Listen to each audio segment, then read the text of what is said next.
is Meagan McCane. I'm a healthcare technician and a phlebotomist. My mother is a nurse, and so is my grandmother. She's retired now, but they were my two people that I kind of looked up to and really enjoyed watching them help people and just kind of work in the healthcare field. I thought about going into the healthcare field, but I really wasn't sure which direction I wanted to go. I was taking classes at CVCC, the community college here in town, just to kind of get some prerequisites in and then kind of go from there, decide where I wanted to go in the healthcare field. Well, I started out as a CNA student. I went through Centra's program. They had an accelerated program that gave students the ability to learn how to be a certified nursing assistant to work in a healthcare setting, mainly hospitals or nursing homes.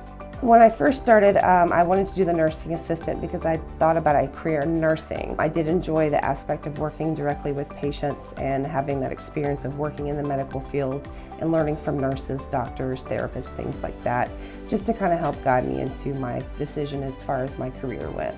I kind of took a different direction into healthcare technology, which offered more opportunities for me and an advancement in my learning. Phlebotomy was one of the biggest ones I was really interested in going into. Phlebotomy is the essential drawing of a patient's blood using a needle device to collect the blood into a tube for testing purposes. And healthcare technology overall was just a big field where you could do multiple technical skills with patients using different types of phlebotomy equipment, needles,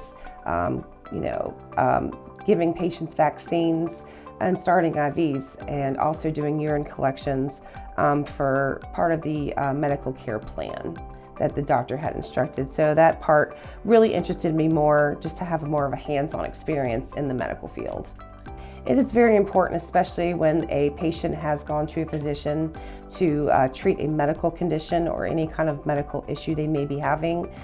Drawing of blood helps the doctor analyze the test to see if they are a negative or a positive, or just basically trying to see what the patient's status is, to see what they can do as far as medical care and a treatment plan. Getting that patient interaction is really important, and you want to put the patient at ease while they're drawing their blood, because not many people like needles. It's not exactly their forte or something they choose to do, but when you have a great phlebotomist, as we do here at Blue Ridge Scientific, we have a wide variety of different phlebotomists and great personalities. It makes it a lot easier for the patient to have their blood drawn. Phlebotomy is a great field to go in because you get to work with patients and you also get to have technical skills. Medical assistants, phlebotomists, any type of healthcare technician really can develop the skills to help be a part of their community and help patients.